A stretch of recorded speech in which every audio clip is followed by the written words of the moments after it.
অসার সংসারে মায়ার সাগরে সবেই তো ভুলিয়া গেলে। অসার সংসারে মায়ার সাগরে সবেই তো ভুলিয়া গেলে। গুরু যে দিল পাগল যতন করিলে তারে পলিত রতন। মাতৃগর্ভে আমাকে এমন একটা ধন দিয়েছিল, এমন একটি বস্তু দিয়েছিল, কিন্তু আমরা যখন মাতৃগর্ভ হতে ভূমিষ্ঠ হলাম সেই বস্তুটি আমরা ভুলে গেলাম।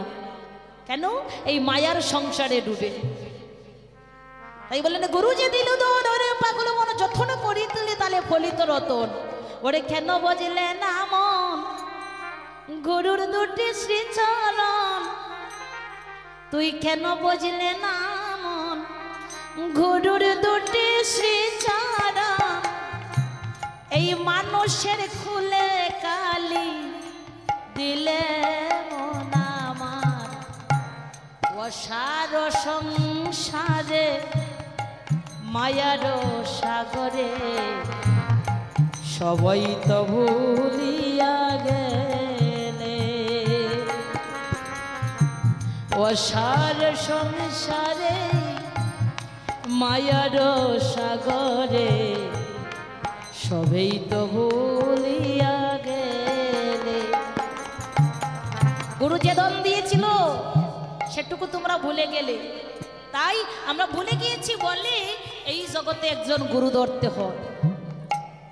সেই গুরু নিজ গুণে কৃপা করে মাতৃগর্ভে থেকে যে ধন পেয়েছিলাম আর জগতে এসে যে ধন হারিয়েছি সেই ধনটুকু গুরুদেবই কৃপা করে আমাদেরকে দিতে পারে। গুরু অন্ধকার থেকে আমাদেরকে আলোর পথে নিয়ে যেতে পারে। আমরা এসেছি সংসারে, এসে তাকে ভুলে গেলাম। বলেছিল মাতৃগর্ভে আমি তোকে বিশ্বাস করি না। সেই দিন বাবা আমি ভগবানকে বিশ্বাস করানোর জন্য আমরা প্রত্যেকে জীব বলেছিলাম হে প্রভু তোমার শ্রীচরণে একখানা খত লিখে দিয়ে গেলাম। একখানা তুমি বিশ্বাস করছো না তো সেই দেশে বলে গিয়ে তোমাকে বলে যাব। তাই তোমার শ্রীচরণে একখানা খত লিখে দিয়ে যাচ্ছি যে সেই দেশে গিয়ে আমি